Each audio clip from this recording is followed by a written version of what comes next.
the good news is, as a collective industry, you're exceptionally intimidating to stand up and say a few words in. So I'm going to try, and my usual arrogance as well, I forgot and didn't bring up any notes.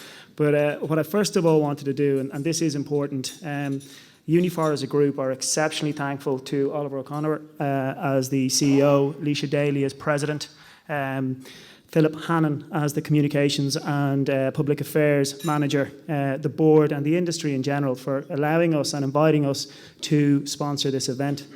As we all know, and I'm sure will be a theme of the speeches tonight, when asked to invest a certain amount of resources in things now at this time when we all have significantly less, we have to consider everything very, very closely. I think when Oliver rang Ger Rabbit, our Uniphar CEO, it took him about 30 seconds to say, absolutely, we'd be delighted to sponsor this event. He, our organisation, our competitors, everybody recognises the work that IPHA, I've been spending too much time in the UK, IPHA have done and the challenges that you've faced, and we do recognise that. Again, when Ger decided that he would sponsor the event, he then realised that he'd double booked and he was actually in the States on business. So he went to Oliver and he said, listen, we can take two approaches here. We can deliver you a very eloquent, knowledgeable, insightful speech. And if I'm to do that, I'd be asking Gwen Morley, who is our Director of Retail Services, to say a few words, or else a very short, less insightful and less sophisticated speech. So I got chosen to say these few words. On a serious note, there's two messages I'd love to communicate correctly tonight, and I hope I do this, and I hope I do it justice. First of all, from an industry perspective, and look, I'm not political, I don't know whether it's the industry, I don't know whether it's IPHA, I don't know whether it's the government. Personally, what I do know, since 2006, the people in this room have managed to save our nation, which was facing huge challenges, 800 to 900 million. And I don't know, I know people recognise it, but I don't think they really appreciate the challenges that you as an industry have gone through in order to do that. I think I've been ingrained in the industry for about 38 years, and one of the things that I've seen is the amount of redundancies, the amount of huge multinational organisations that had to do considerable downsizing on the basis to deliver consistent customer service with far less resources. There's a huge respect. You've lost some exceptional colleagues. Many talented people fortunately have had to leave the industry.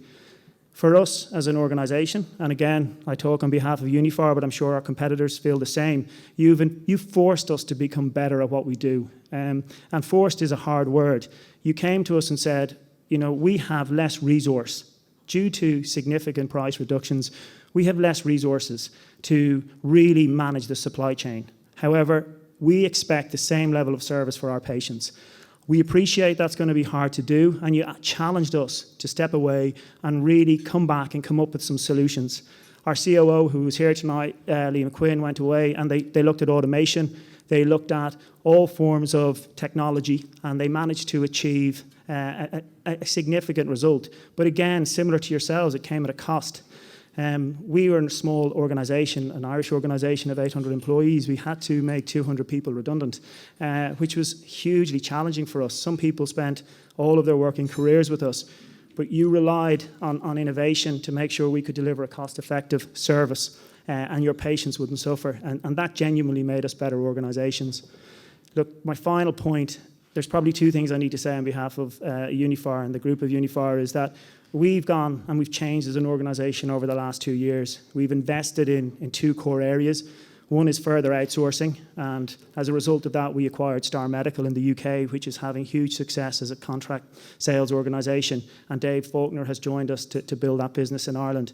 Another business we invested in was Point of Care, and we bought that from Jim Joyce, and John O'Connell is here tonight, and that's delivering some exceptionally innovative patient services, support services. Those support services are designed by yourself, and you're telling us what to do, and they're getting recognised by your industries and by your company at a global level. So we're hugely appreciative, and anyone, whether you're a principal of ours or not, we do appreciate you coming in and informing us of the challenges you face. The final area we had to invest in was managed access. And that really enables us to deliver compassionate use programs, early use, early access programs. And they've been outstanding for your industry, again, is really finding ways of getting medications to patients. But what we've also had to do recently, which is concerning, is we've had to develop pretty sophisticated out-of-stock solutions. And a lot of people don't like to talk about that. But what's happening in that scenario is, because in other markets there are opportunities for price increases, some very important medications are leaving the country and patients are being left short. So we have a business now that has to source these products from America and Australia and throughout Europe.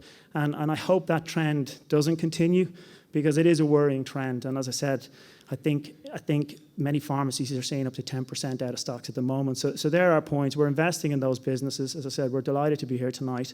And I'm sure the rest of the speeches will be far more insightful and hopefully a lot better. Okay, thanks, guys.